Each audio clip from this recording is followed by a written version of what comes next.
we've been tracking for you this evening. Even as the funding winter looms over the startup ecosystem, AI startups seem to be bucking the trend as ChatGPT and generative AI captivates India Inc. Artificial intelligence has emerged as the darling of venture capitalists in early-stage funding. And hopping onto the bandwagon is seed-stage India-focused venture capital fund, Good Capital, that has announced a new $50 million fund with a green shoe option of $25 million. The fund is committed to banking founders who are leveraging artificial intelligence for distribution, personalization of business operations. To elaborate on Good Capital's new fund, joining me now is its general partner, Arjun Malhotra. Arjun, welcome to Startup Street. First, tell us, how many startups are you looking to invest in with this new fund, and what will be the check sizes? Firstly, thank you for having me.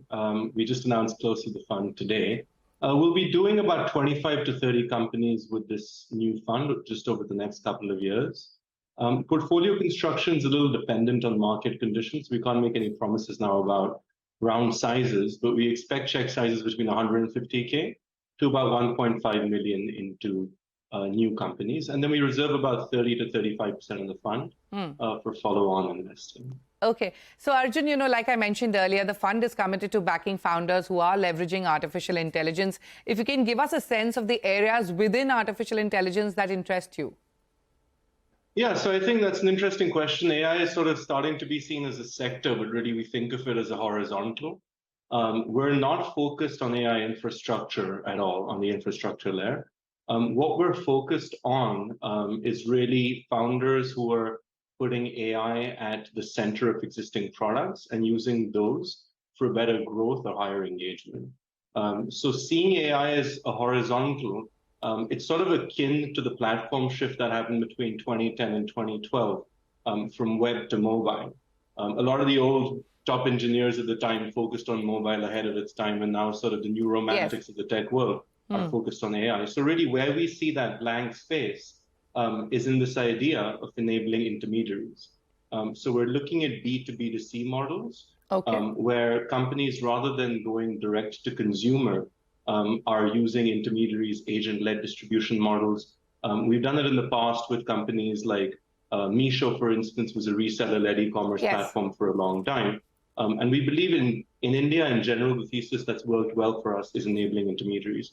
So I think AI sounds like the total opposite of that, but actually contributes to what intermediaries can do well. If you can take away a lot of the operational headache, can simplify a lot of the administrative work that people need to do. For instance, we've got another company in our portfolio called Wealthy, which is, it enables wealth advisors to be able to work with their own set of clients. And so they're each managing anywhere from 20 to 200 customers.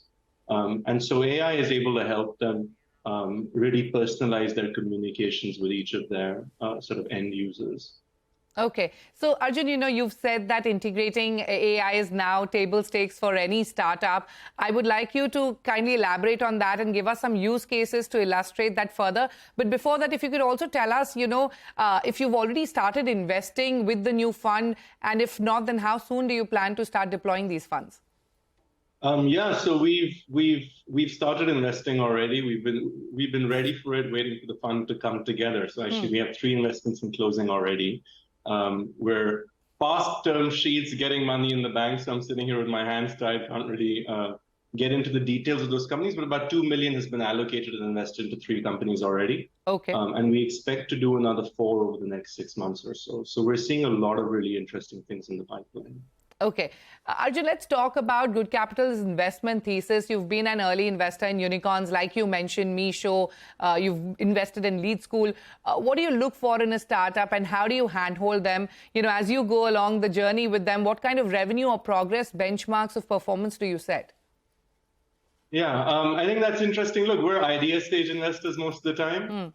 In the past, we've been the lucky ones that got to back companies like Meesho and Lead quite early on. But typically when we meet entrepreneurs, there's little more than sort of an MVP, a demo of a product.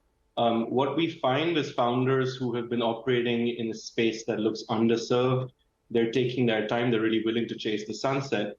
But once they find an opportunity that's driven by a bottom-up insight that they can really get behind, they're fearless about taking the long term to be able to build something out.